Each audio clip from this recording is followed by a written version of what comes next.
Hi kids, welcome to Teacher Beth Class TV.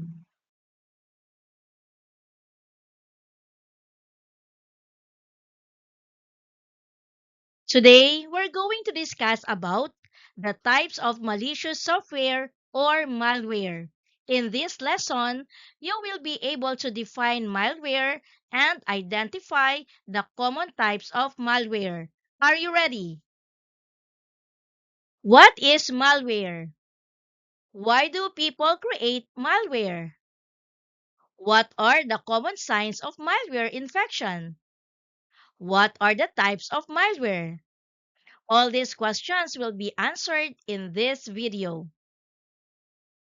Malware is short for malicious software. Malware is harmful software designed to damage or misuse a computer or its data. It refers to any computer program or software that is created to damage computers, steal information, spy on users, destroy files, slow down devices, and allow hackers to control a computer. Why do people create malware? Some cybercriminals create malware to steal passwords, steal money, spy on people, destroy important files, spread fake messages, and take control of computers. These are some common signs of malware infection. A computer may have malware if it becomes very slow, many pop-up ads suddenly appear, unknown programs are installed, files disappear, the internet browser changes by itself, the computer crashes often, and antivirus software is disabled. There are many types of malware. The most common are virus, worm, Trojan horse, spyware, adware, ransomware, keylogger, rootkit, and botnet. Virus. Virus is a malware attached to files. A program that damages files and spreads when an infected file is opened. Example: a student copies an infected game from a USB flash drive. When opened, the virus spreads to the computer. Worm. Worm is a malware that spreads automatically. A program that copies itself or itself replicates and spreads to other computers automatically. Example: one infected computer in a school network spreads the worm to every computer. Trojan horse. Trojan horse is a malware disguised as useful software. It is a fake program that pretends to be safe but secretly harms the computer. Example: a fake free game has to be installed but secretly steals passwords. Spyware. Spyware is a software that secretly watches users. It is a program that secretly watches or spies what you do on your computer.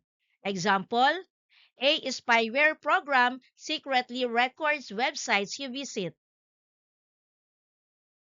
Adware. Adware is a software that displays unwanted ads. It is a program that shows unwanted advertisements or pop-up ads.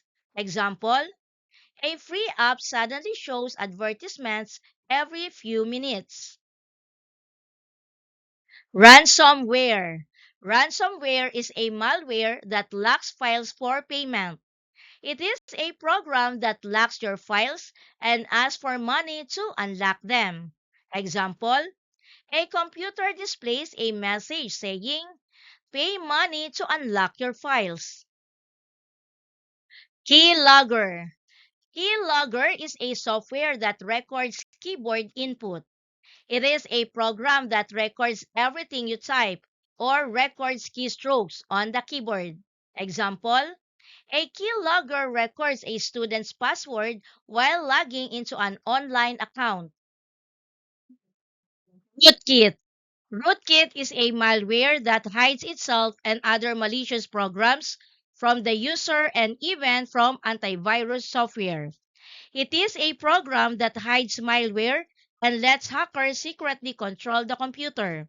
Example, a hacker secretly installs a rootkit on a computer so they can remotely access files without the owner noticing. Botnet. Botnet is a group of computers or devices infected with malware and controlled remotely by a hacker called a bot master without the owner's knowledge. The infected computer is called a bot or zombie computer. Example, thousands of infected computers around the world are controlled to send millions of spam emails at the same time. Once again, these are the types of malicious software or malware. These are some easy memory tricks to understand and remember the different types of malware. Virus damages files. Worm copies itself. Trojan horse fake program. Spyware spies. Adware pop-up ads. Ransomware locks files. Keylogger records keystrokes. Rootkit hides malware. And botnet zombie computers.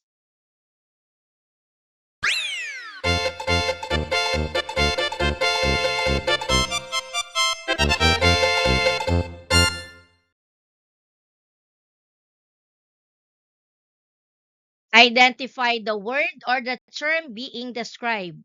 You may also write your answers in your notebook. Number one, it is a harmful software that can damage a computer or steal information. Malware. Number two, it damages files and spreads when an infected file is opened. Virus.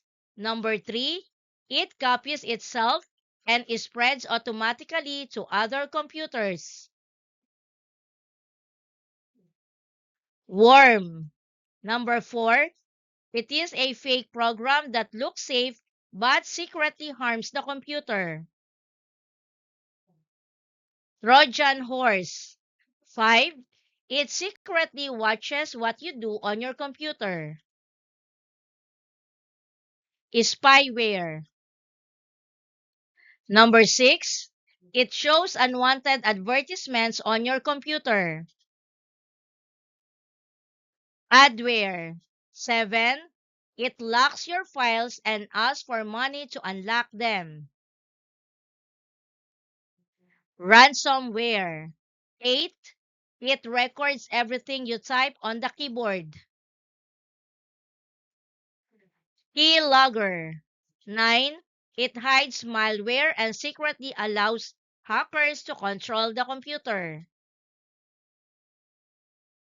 Rootkit. And number 10. It is a group of infected computers controlled by a hacker. Botnet.